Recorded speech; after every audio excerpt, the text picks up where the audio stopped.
Over the past year, we've seen many third-party projects or third-party announcements. Then some of them have actually been released. Some of them we've already gotten. But today I want to talk to you about some of these possible dead-end third-party projects. Now, I don't want any of them to be dead-end. I'd like to see all of them made. Well, let's go ahead and talk today about whether they're dead-end projects or future releases.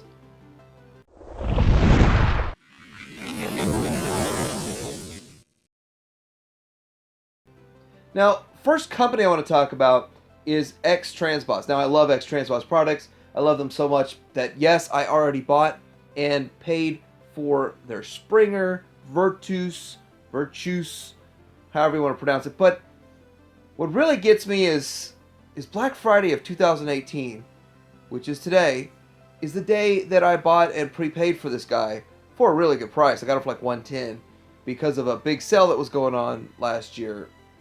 And it's still not here yet. So that is kind of frustrating to me. Now, I don't know what's going on with this guy.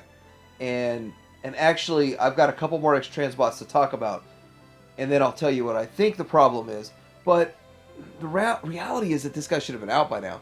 And the fact that we have kind of gotten to the end of the Springer Wars, that the expectation is if you're this late to the game, you better be the best. Now, I do still think it's going to be the best. I think he's going to look the best in all modes.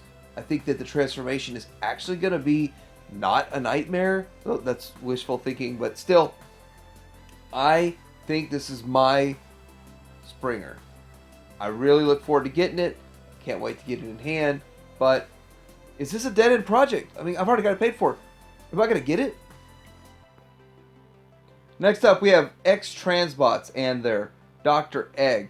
Now, I'm excited about this because this figure looks great. It's a nice upgrade or update to, well, what the Impossible Toys one. Now, the Impossible Toys version was great. It's very expensive on the secondary market, so it's really not something that most people can drop the change for just to have a Quintesson.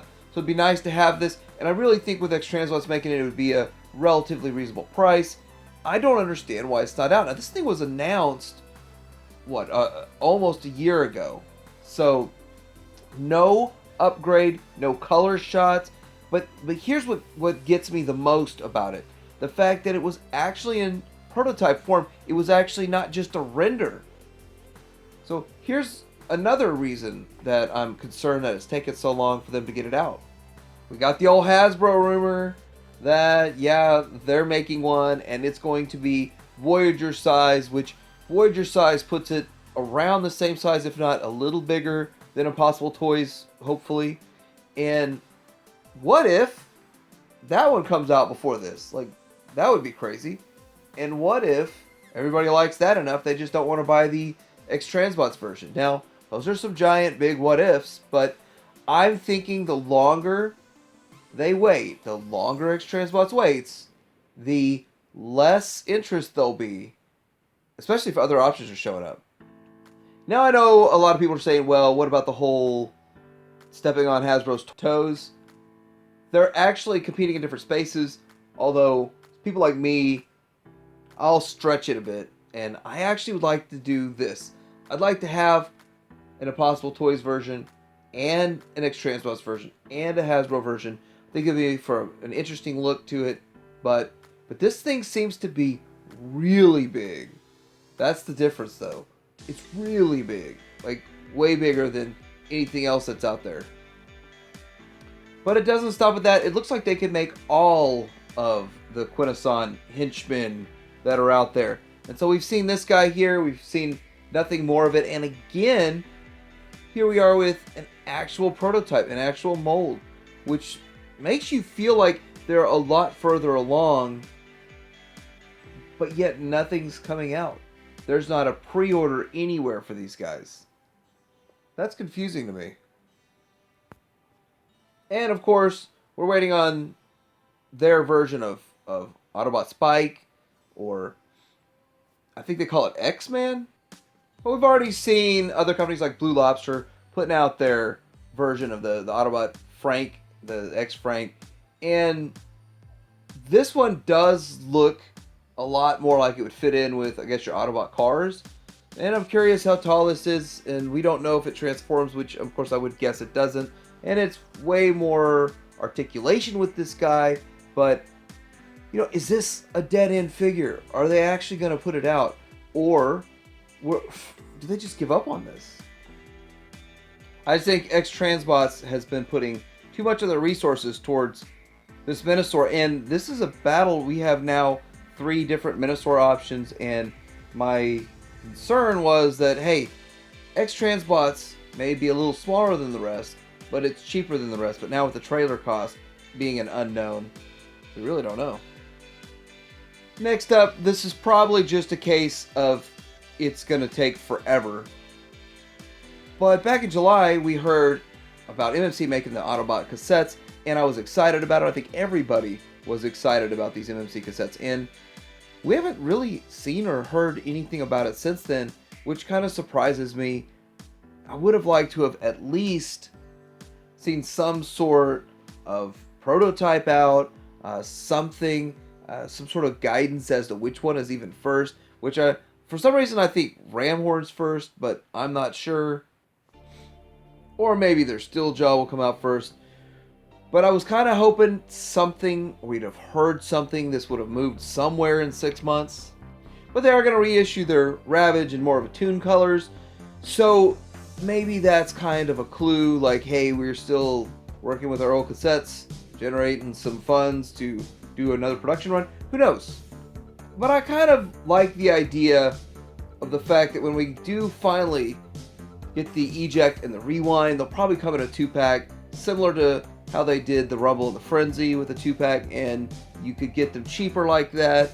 I like that idea. That's probably how I would go with it, because I'm going to want both of them. And I do get excited about these cassettes, because first off, I like the cassettes in G1. I really like these. They're bigger and they're better than what we've gotten with any other size from any other company whatsoever, so can't wait. But is it a dead end? Are they doing the same thing XTrans is doing and more worried about combiners right now than some of the other figures?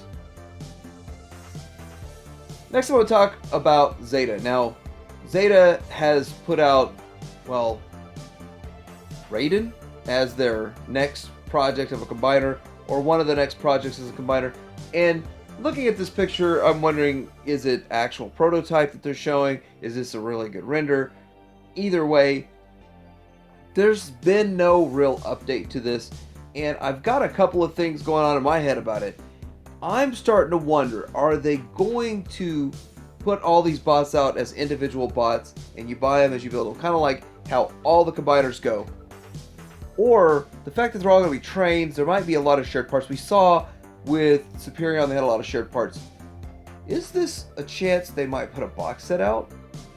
Who knows? Could they put the box set out first, or just the box set only? Or are they still going to go with individual releases? And why have they not worked on this anymore, given us any updates? Oh, I remember. The Core Star, yeah. They dropped everything for Core Star, and well, I have no information or anything on that. Whether that Unicron's still coming, I just don't know. But when it comes to Zeta's other combiners, such as the Predaking, there are no pre-orders anywhere. Now that's the thing that really gets me, is that I know some of these sites that I frequent put pre-orders up in a ridiculous early fashion. Like so early and so fast with the pre-orders, but yet nothing for any of the Zeta. Nothing for any of these combiners. So that concerns me. Now, we don't even have renders of their Predaking, and all we have is a drawing here. We don't even have a prototype. Well, I'm sure we'd see a render before we saw a prototype. So that leads me to believe that this is way off, if it's not a dead end. So who knows? Maybe they put out the pictures just to see if there's interest. Whether they should go as far as to well, fully developing this thing. But one thing I do know is that what Zeta does best is make their combiners. And what they also do best is make combiners that look great in combined mode. So that's pretty much what I would be getting it for if I were to get it. And the last thing I want to talk about, this is by no means a dead end. And what I want to say is a new beginning. I would love Half the Battle Toys to make their figures. I want to see the Half the Battle Toys figures get released. And release something. Release one of the figures. I know that they have obstacles they got to overcome. They're entering into the market. A lot of that. But I'd like to see something drop from them so they can start building a reputation. And that's a new company entering into the market. And I want to see that. I want to see more interesting out-of-the-box ideas such as this company is presenting. And some of the things that they're doing really go with mainline. Some stuff would go with Masterpiece, I think. But in the end, let's get something out the gate. I'm going to support them. I'm going to pick it up. And yeah, I'll have 3 or 4 different size versions of the cassettes by the time it's all said and done. But I'll be really excited about it. But of course, I want to know what you think. Do you think these projects are ever going to see light of day? Do you think that this battle in the combiner sector is slowing everything down? Let me know in the comments below. Like, subscribe to David Hanger. Out.